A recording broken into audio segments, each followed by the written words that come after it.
one of the more overlooked areas when it comes to mobility and the body and posture is the neck. Ain't that an understatement? Yeah, dude. Nobody ever talks about it, ever. Nope. Yeah. I've never had a strength conditioning coach that's ever really given a shit about neck. We've never talked about it. And what people fail to realize is that helmet, I don't care if you're on a SWAT team, if you're an SF guy, if you're a fireman, those helmets are heavy, cousin. Mm-hmm. You put on that, now how much does a normal ops core weigh? Just call it 5 pounds. You put another 2.5 pounds on the front of it that's constantly being tilted down. The only way to get it up in your eye line is through your neck. That's it. Every time you turn, there's just a weight pulling you down. You have to fight it. But more often than not, what a lot of guys do on these long patrols is they drop their head. Yep. They try to rest. And all that does is build up all that tension on the backside of your neck, your traps. Well, I was getting Botox injections for 10 years. Like, such bad migraines, and he couldn't figure it out. They started doing all these tests on the back of my neck. I mean, I've had 3 epidurals. Like, I mean, some serious neck issues, but no one has ever had a program to try to combat it. I mean, you talk about driving around like the Batman neck, like I'm trying to look in the back seat. Like, you better quiet down. Like, I can't turn around, man. And it doesn't get better. Think about it in CQB or like grappling, anything. Like, your neck is such a huge component of just processing information. And, you know, a lot of people take it out of context. Like, oh, we're talking about getting a strong neck. I'm talking about getting a mobile neck. I need to have strength, but I would much rather have that owl approach where I can turn my head all the way back around to see. Because if I can't see it, if I can't process it, I'm a victim to it. And that's why I want neck mobility. So there aren't any limitations to how fast I can process. If I need to spin around and jerk my head around the other side, I need to be able to do it. I mean, you saw me. Like, I have days where I wake up and I just can't do it, man. I'm just Batman the whole way.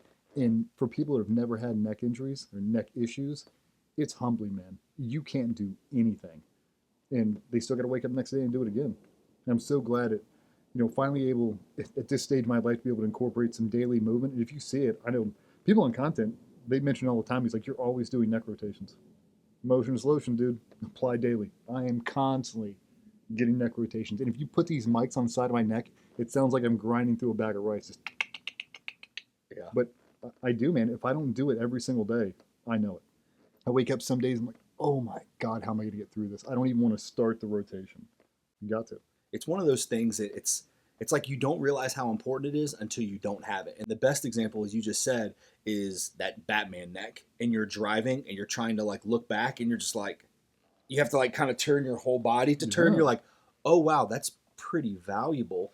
But watching you, when you go into a room, being able to pick up as much as you can in your visual, that visual acuity of picking up all of the environment is so important. But then once again, moving your neck, because if you don't have that neck mobility, what do you have to do? You have to orient your chest to identify. And I think it's very normal. Like even as we're sitting here and talking, if I was standing, I would probably turn my chest to you. I'm not going to be like, hey DJ, how are you doing over there? Like that's so awkward. So we're used to orienting our chest and our shoulders towards an object to look. But if you can go into a room and turn and move, that's so valuable. But like you said, you have an 8-pound, for most people, bowling ball on your head.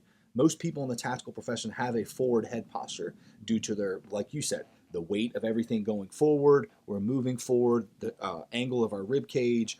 Just it's pretty prevalent in the tactical setting. But when things start to go forward, we start to look down. The front side of our neck now becomes a big issue. But now when we're limited in that, you can't turn versus being upright and being able to spin. But the weight of your head, the weight of the helmet, the weight of the nods being forward, like gravity never loses. And once it starts, it just goes. And you notice, I've noticed with as many people I've worked with, especially team guys, it's just like, it's just a ticking time bomb. It's just going, and it just accumulates over time. And the second I feel like you get past that plumb line, then it's just traps lock up, everything gets pulled out of position. Migraines, headaches. Oh, dude, you're jammed up. You can't do anything. Yeah. Same thing, processing CQB, shooting on a flat range, just anything. That quick head turn to be able to process information, get back to next known threat is so valuable. And if you don't have it, you can't pick it up. Like, there's no reason for me to take my gun all the way offline if I can do a quick head peek and check it on my mate. Like, that's what I have to be able to do. If not, I mean, yeah, just you're always a day late, dollar short. Limited neck mobility it's a real thing, man. And not a lot of people. You've said in the past when you go into something like how often you're doing like 180-degree turns.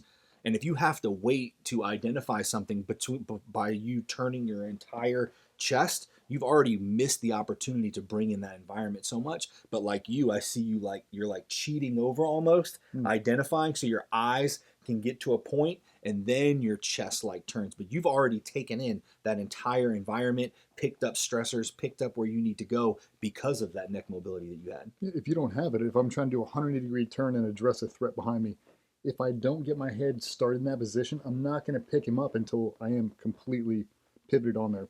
So if I can't do it, I have to turn my entire body blind, blind, blind, blind, blind. The last 15%, I can finally pick it up. Vice from here, I've already got him in the corner of my eye. Yeah. Now I snatch my hips over. Now the whole thing rotates in position.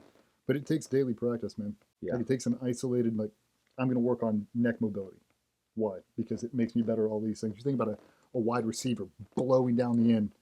If you can't look over and identify that ball, but you are not going to see it. So I actually noticed that a couple off seasons ago with the receiver I was working with, and by helping him restore just by those simple neck mobility, like you said, it's not about obviously strengthening, because strengthening your neck helps reduce with the concussive nature of like a collision, but being able to identify. And there was one receiver I was working with specifically, and by restoring range of motion, he is like being able to identify and pick up a target the ball. He doesn't have to turn his chest. And because he doesn't have to turn his chest, now he can still run in full stride. Yep. So where people are kind of like turned looking, turned chest, that's not a full sprint.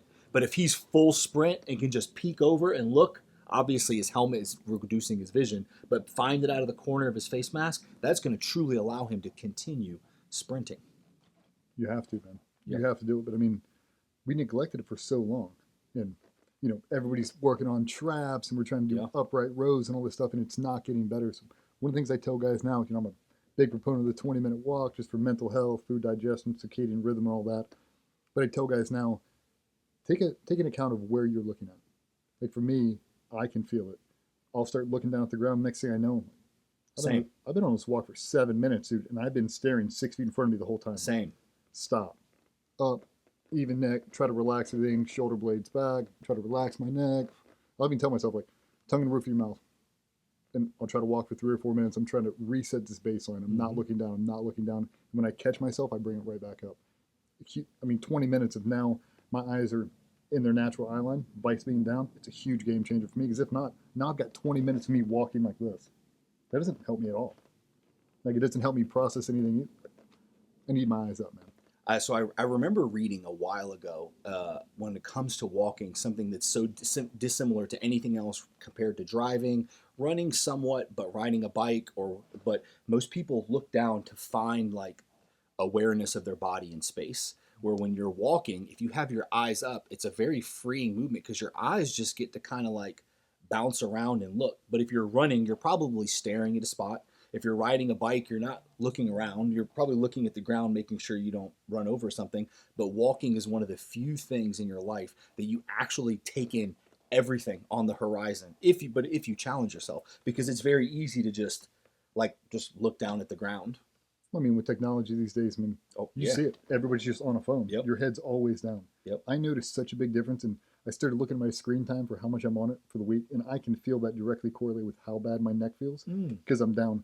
But if I put it up in front of me, if I just sit here and do this, by the end of whatever I'm watching, I don't feel it anymore. Yeah. It's like just that, 8 pounds just on the front of me. Get it up and away. I feel like I can relax my neck. Just being aware that all those little pieces, the sum of all parts, all those little things matter. If I don't keep my head down, I'm preserving my neck, right? A little bit of neck mobility every single day when I'm doing my 20-minute walks. My head is up. I'm saving my neck. I'm saving my neck, because you never know when you're really going to have to be dynamic. You don't want to have a foul day where I'm at 60%, or God forbid you really blow it out and you are a true Batman. You're not muscling through that. And I feel like that's one of those things that's, people think that there's like a different switch you'll be able to flick, like adrenaline will just take over and you'll just be able to do that. There are things on the human body where you are not just going to be able to get over them, and I feel like a neck is one of those things. That's one of them. I don't care if you're in a Rose Bowl, you're playing a Super Bowl, you are not going to be able to spin that neck as fast as you want to. It's not going to happen. You can't just muscle through it. Those neck muscles are so strong when they get bound up, brother, you are not going to free them. I mean, think about the soft tissue stuff we do, the grinding, the stem, just everything we've done to try to break up that fascia. That's a real thing, man. And if you don't chip away at it continuously, it's only going to get worse. When you do it daily, It's definitely something I kind of related to that shin box setup Mhm. because it's almost for you, and I've heard you say this is an assessment tool. Like you are assessing like how do I feel? I'm rotating, big rotation, okay, okay, okay. Because for me, like it's something as simple as me like laying on the couch too long, or I fall asleep on my pillow wrong. Like I can lift all day in the gym, but if I fall asleep on the couch the wrong way, it'll put me down for like a week. But those sort of checkups, it's almost like I'm seeing, okay, how do things feel? How do things feel? And I see you do it all the time. And you've said it like, this is my like daily diagnostic. Like, Mhm. how's my body feel? How's my neck feel? Because then from there, it's like, oh, I'm kind of tense. Okay, we can do some soft tissue work and kind of stay on top of it. But just that constant, like you said, motion is lotion. Every day I see you doing it. You have to, and you get a lot of guys who've never had a neck injury or neck strain, and then it happens to them, like, oh my God, they freeze, and Yeah. they don't do anything for weeks, thinking it's just going to go away. It's not going to go away. Mm-hmm. But if you have that diagnostic check in every single morning, you already know what will work. Like, oh my God, what is that? I'm going to apply a little bit of pressure. Now I'm going to start doing neck rotations. Like, now I know I have a solution. I just got to keep chipping away at it over and over. But the very first time it happens, most people, they just freak. It's like, oh my God, my neck's locked up. They wait 7 days. They wait 10 days. They finally go get a massage, starts feeling better. On day 14, it happens again. Like, well, I got to wait till next Friday to get another massage. Like, they haven't incorporated that into their routine yet. If it's happened to you once, it's going to happen again. Mm-hmm. The motion is lotion every single day approach, like that has been a game changer for me. Just stop avoiding it. Stop Mm-hmm. waiting for the issue to come up and start combating it every single day. Same thing with the hips. My hips are trash. Like they are. Like I need hip replacements. I don't feel like it in there Mm-hmm. because I'm never giving myself on. It's almost any opposite effect. It's like the John Daly, like never get a hangover if I never get sober. Right? I'm just gonna chip away at it every day. It's that, but in a Yeah. positive light. Yeah. I'm Yeah. just doing this motion every single day, so I never have to wake up with tight hips. Like, God, man, I've really been off my routine. Like, no, I haven't. I've hit that routine every single day for 5 years. I'm going to do it for the next 5 years and keep going.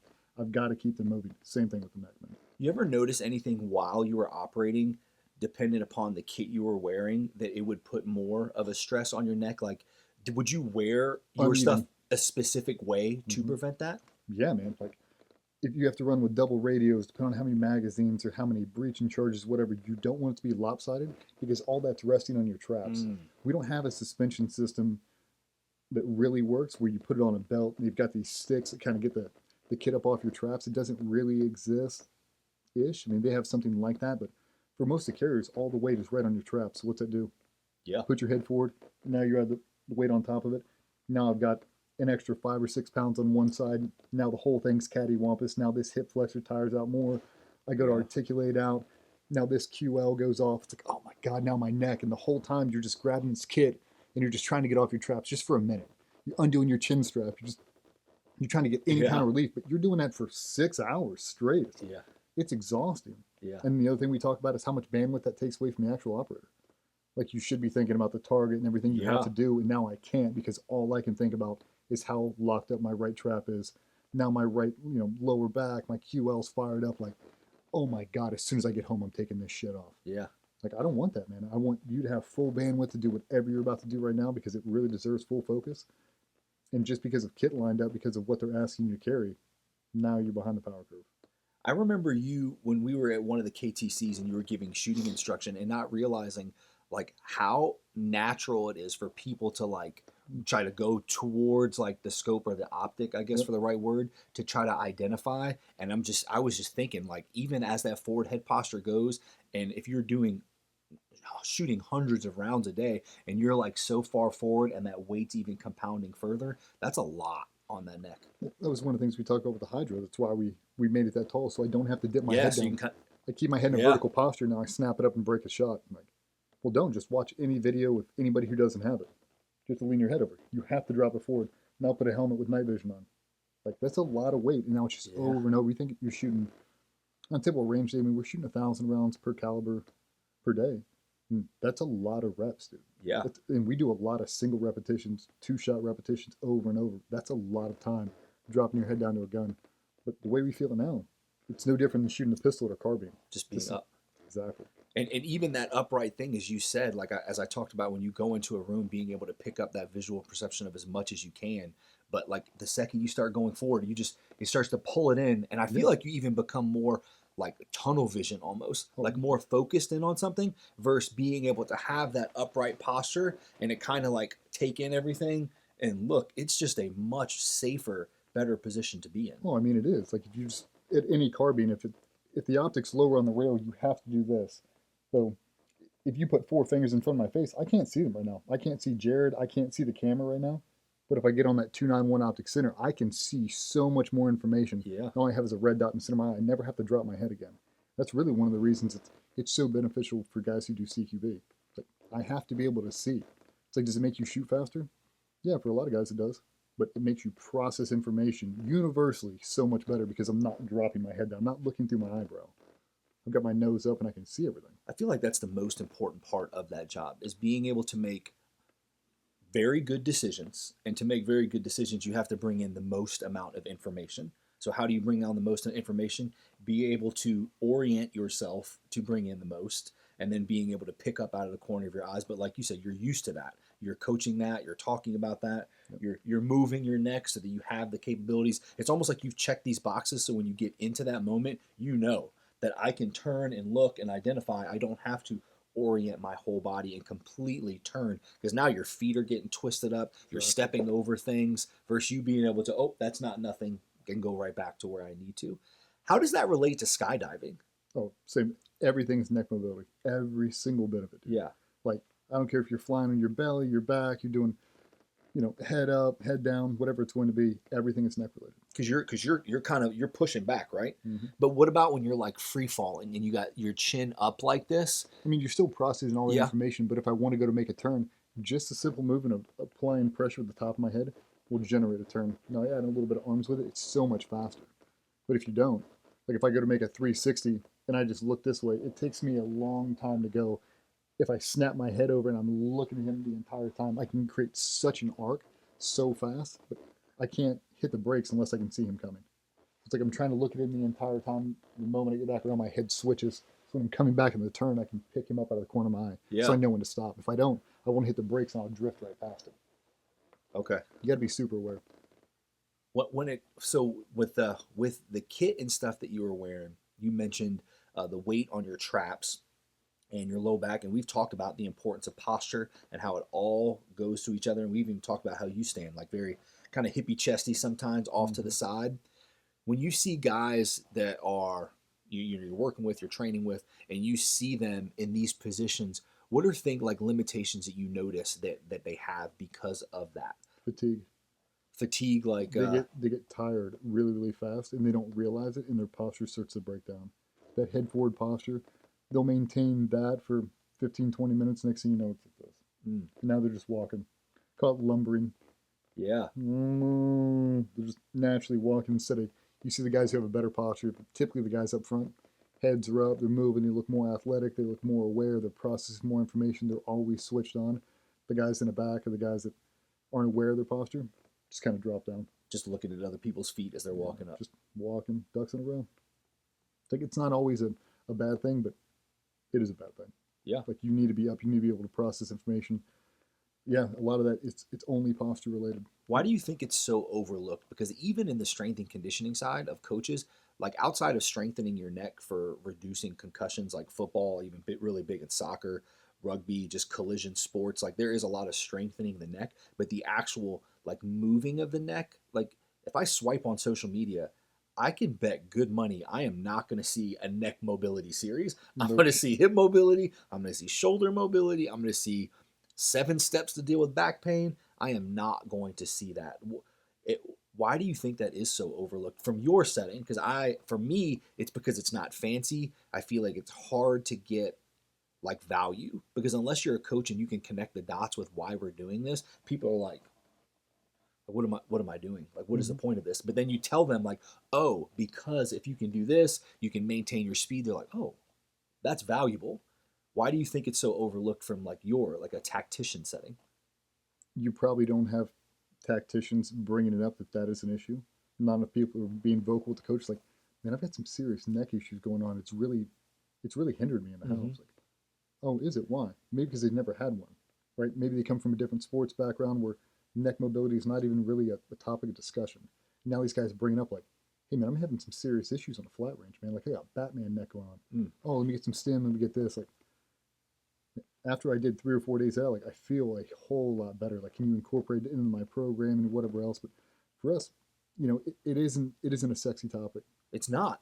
It's not box jumps. It's not heavy hang cleans. It's Yeah. not double body weight bench press. It's neck mobility. And you're like, I don't But give a shit about neck mobility until it affects you. well, it's funny because it doesn't matter until you can't do the thing now. Like I Yeah. feel like that's one of those things where if you can't, like you can't go. Yeah. Like you can't play, you can't go because if your neck is stiff, not only are you going to be so guarded and protected of that, but now you don't have access to everything that you've talked about so far. The other thing that I think freaks people out is so many people are afraid you're going to tweak the neck in a wrong position. They try to avoid it. Mm. Kind of like you and me talked about, like everybody wants to do shrugs. Mm-hmm. Like we're not going to do shrugs. Too much risk for injury. You're going to pull a trap. You always pull them. Let's just stop. We'll find different exercises. I feel like that's the same thing. Like we have a tweak in neck. We want to go to a chiropractor, and I feel like they always try to don't go to a chiropractor. Like they're going to jam something up. Mm-hmm. Like just try to avoid it. So we typically just avoid it. Like I've never had neck mobility training. I've never done anything where it's neck specific training. Like, Mm-hmm. hey, we're going to strengthen the neck. Hey, we're going to build, resilience in the neck. I've never done that. Not until I got with you. Mm. Until like, I guess you really saw that my neck is a serious issue, man, and we all have the exact same thing going on. But I don't. But even me, and I try to be very detail oriented with training. Until I watched you and connected those dots of seeing you turn, which also helped me with that one football player I was working with. Like I overlooked it too. It's almost like until you immerse yourself into a space and watch you do the job or watch you and you were even talking about it, it's like, oh shit, Mm-hmm. that is very valuable. Outside of just working out, daily mobility, we always want to explore range of motion of a joint, but seeing the importance of the job, you're like, oh wow, this is a valuable like detail that completely overlooked, and you can easily add it in during your rest periods of anything because it's Yeah. completely non-competing. Like if you're bench press and you get up and do some neck circles, you're sitting there anyway. Mm-hmm. Like it's something that you can easily add into your training. Yeah. You know, to me, it felt like we didn't really identify that was a real issue until we kept burning the reps over and over, like on the KTC courses. We just Yeah. keep demoing this thing, and on day 3, my neck is jammed up, and it's like, man, I'm trying to do these blind L presses real fast. I'm like, brother, I can't spin around, so I'm almost in the blind. Yeah. We come over, I'm like, I'm having a real hard time picking this up. And you look at everybody else, and they are too. They're like Batman neck, and I'm like, nah, turn your chin. He's like, I can't. Let's everybody get some neck rotations Yeah. in here. Let's everybody loosen this thing. Let's see where you're at. And That drill specifically, I feel like if you have neck mobility, you turn, you find it allows you to create time to rotate. But if you don't have that, it's like you spin, like you're a ballerina, like you're just spinning in your feet, turning your chest to go. And that I feel like that's not safe because if I'm just spinning my feet and I don't know what I'm going towards, like that's not a position you want to be in. no, You should know where you're going and what is there, not only from a safety standpoint like you, but if I had an athlete that was, I wouldn't want them to just blindly turn and go backwards. They should be looking, okay, this is good, identifying threats, pursuit angles, like all of those things. yeah. I mean, even when we try to break it down, we show them body. Like if Jay will demo it, I'll demo it or whatever. I'm like, look at the top of his head first. Watch him articulate his chin. He's not even giving input with his feet yet until he clears the space. The moment he gets to 50%, he's like, I'm ready to go. Now you'll watch him. He'll get on the balls of his Shoot. feet. His hips will go, and he'll spin the whole thing. Yes. Because if I get to here and I don't want to deal with that, I'm not committed. I'm just redirecting. I'm going that way. Yep. Right? I'm not just blindly committing. That's what a lot of stuff. You'll see guys look at the ground. I've got What drill is thousands that? That's the L press. Yep. We do a 180-degree turn, engage 3 targets, reload or whatever. But I'd be sitting there, and instead of looking up, cheating over my shoulder, waiting for the buzzer, I'd be looking down at the ground, and so was everybody else. And I did it for years, man. Like, why am I staring at the ground? I do this huge step. I blindly present, shoot the targets, do the drill, whatever. Now when I set up, I'm cheating over my shoulder. I've already picked up the first target. I'm like, I know there's 2 more right to left him. Ready, go. And I snap that thing as fast as I can. I pivot on my feet. It's so much faster and so much more in control. What did we do when we did like a 50-50 break? I'm spinning as fast as I can. I engage the first 2 targets, redirect, and we sprint that way just to have the ability. But your head controls the entire movement. If you don't get that thing moving, there's a huge delay in your feet, now your hips, now your torso, and everything else. But you've got to start with the neck. You've got to be able to see it. If you can't see, you can't process it. Same thing as Boyd's OODA loop. Observe, orientate, decide, and act. observe, orientate, decide, and act. Mm. I've got to be able to get the whole thing moving. If you don't break it down like that, there's a huge disconnect. You just can't get back in reality. That's really why we try to push it.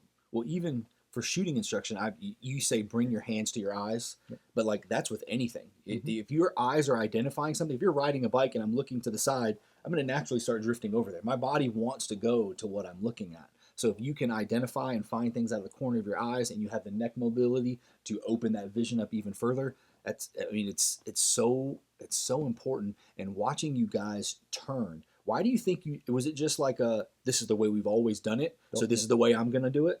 Yep. I mean, on the initial install, that's what it was. Your gun's at the low ready. But that wasn't a requirement. You just naturally look down at the ground with Naturally just did it. Yeah, we're just waiting for the buzzer. Ready? And you just turn around blind and go. Mm-hmm. I don't know. You just burn so many reps, you realize that's just what you've been doing. Yeah. And then it takes one time for you to look at a video. Like, why am I looking at the ground? That makes zero sense. Like, Yeah. okay, I'm going to do the exact same thing. I'm going to switch my feet. I'm going to cheat over my shoulder. Ready? Go. Like, oh, man, I shoot off 2.5 seconds off that thing. Like, okay. Yeah. Now let me do it while I'm walking. Now I walk. I hear something. Boom! It goes off behind me. What's the first thing I'm doing? I'm smashing my head over. Am I going to continue going this way, or am I going to turn around and redirect? I'm not just spinning around 180 degrees blindly. Yeah. I'm not doing that. Boom! Turn my head. Nope. We're going that way. Yep. You've got to be able to make those quick transitions. And if you don't practice them, you won't do it. You'll just be a lemming. You just turn in position, which I hate that for guys. Yeah.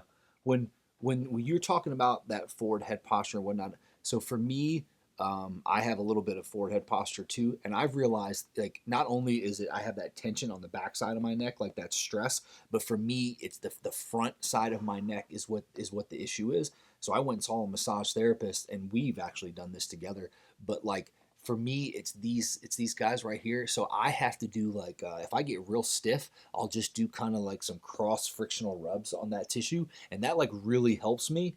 And like my upper back, my neck area becomes a little bit more relaxed because of that. But it's the front side of my neck of these muscles just being in that shortened state, kind of cinched down with that forward head going. Have you tried flow tanks at all? I haven't. I had a guy one time that did it, and he said he didn't like it because it almost relaxed him too much, and he couldn't sit his head back. And then he put like a floaty on the back of his head, so it kind of gave him like a resting horizontal posture, I guess. They're trying to find something with zero gravity. Laying on my bed doesn't really do it. Like I've got to get in this weird position where I can completely relax and kind of melt into it. Yeah. For me, the float tank worked, but I mean that water is right around the crease of your mouth. It's right around your eyes. I mean you have to fully commit and relax into it. But for me, that was huge, dude. Being able to relax into it, but it is very hard because if you're not, I mean, you are tense the entire time just trying to keep yourself level. I know a bunch of guys that use the little floaty and it helps, but for me, that was like the first time where I could feel completely relaxed. Like gravity's not affecting me right now. Like same thing, my scalenes though, all get locked up. Dude. Yep. Go in there and just start grinding on me. I'm like, oh my God, what is that? And I inadvertently, I try not to flex or try to get tense up. I try to just relax and breathe into it, but I can tell, yeah, that cross-frictional rub, I can tell instantly. As soon as she hits it, it feels like a guitar string. Oh, just keep going. I think there was so I went to this massage course, man, years ago, and there was a study this lady did. It was, you ever hear of rolfing? Like it's like a massage technique. It's kind of, I think it's like very aggressive, like the rubbing. And she showed this image of this child she was working with, and it was based on posture and confidence, and how much confidence kid had based on their posture. And it was showing like a side view of them, like she had a couple kids that were in the study and showed them progress through the years, and they would be upright, and they would notice as they got older they would start to like kind of go forward a little bit. And I know a lot of people like to say it's from phones and whatnot, but there's a lot that also goes into like the confidence you have. And I used to work a lot with women's volleyball players, and the girls that were taller, they would always like have this hunched forward. And I used to think, oh, it's because of this. And it's like, no, like look at them. They're so non-confident in their posture that they're trying to come down to like normal people in their height because they're taller.